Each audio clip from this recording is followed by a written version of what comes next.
ခမရဲ့လှုပ်တမျှကင်တမျှဆောင်ရွက်တမျှတိုင်းဟာမအောင်မြင်ပဲကြာရှုံးခဲ့လို့ရှိရင်ခမတွေးရမှာကအဲ့ဒါတကယ်ကြာရှုံးခြင်းအစစ်မှန်လားဆိုတာပဲခမလှုပ်လို့မှားယွင်းသွားခဲ့တဲ့အရာတွေကိုခမကသင်ငန်းစာမယူပဲအရှုံးလို့သတ်မှတ်မယ်ဆိုရင်အဲ့ဒါခမရဲ့အရှုံးစစ်ပဲဒါပေမဲ့ခမကအဲ့ဒီအရှုံးကိုသင်ငန်းစာအဖြစ်တခြားမှတ်ယူပြီးပြန်လဲအသုံးချပြီးစူးစမ်းမယ်ဆိုရင်ခမမရှုံးနေဘူးခမအရှုံးဆိုတာခမမတွေ့သေးဘူးခမသင်ခန်းစာပဲရခဲ့တာအရှုံးနဲ့သင်ခန်းစာဆိုတာကျွန်တော်တို့ကိုယ်တိုင်ဆုံးဖြတ်သုံးသပ်ပြီးယူတတ်မဲ့အရာပဲငါဒီတစ်ခုမလုပ်နိုင်လို့ရှုံးပြီလို့ကိုသတ်မှတ်တော့ကိုကအရှုံးသမားလုံးလုံးဖြစ်သွားလိမ့်မယ်ဒါပေမဲ့ငါဘာကြောင့်ရှုံးခဲ့လဲဆိုတာပြန်လဲသုံးသပ်ပြီးတော့ကိုယ့်ရဲ့အားနည်းချက်တွေကိုကိုယ်တိုင်ထောက်ပြကြည့်ရှုပြီးမှ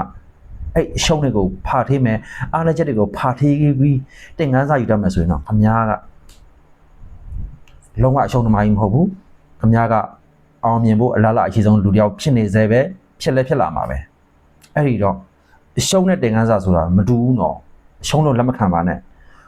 ကိုလုံရက်တစ်ခုကြောင့်မှားယွင်းသွားတဲ့အရာတွေကိုအရှုံးလို့လက်မခံပါနဲ့တင်ကန်းစာအနေနဲ့ပဲပြန်လဲသင်ယူပါပြန်လဲကြက်ပါမှတ်ပါလေ့လာပါအဲ့ဒါဆိုရင်တော့ခမဘယ်တော့မှအရှုံးသမားဖြစ်မှာမဟုတ်ဘူးခမတရင်ကယာယီလဲပြို့သွားတဲ့အဆင့်လောက်ပဲရှိတယ်ခမဘာကြောင့်လဲပြို့သွားရတယ်လဲဆိုရဲအားနည်းချက်ကိုသိရတဲ့အတွက်ခမပြန်လဲကုံယုံထနိုင်ဖို့ခမမှာအင်အားတွေရှိလာနိုင်တယ်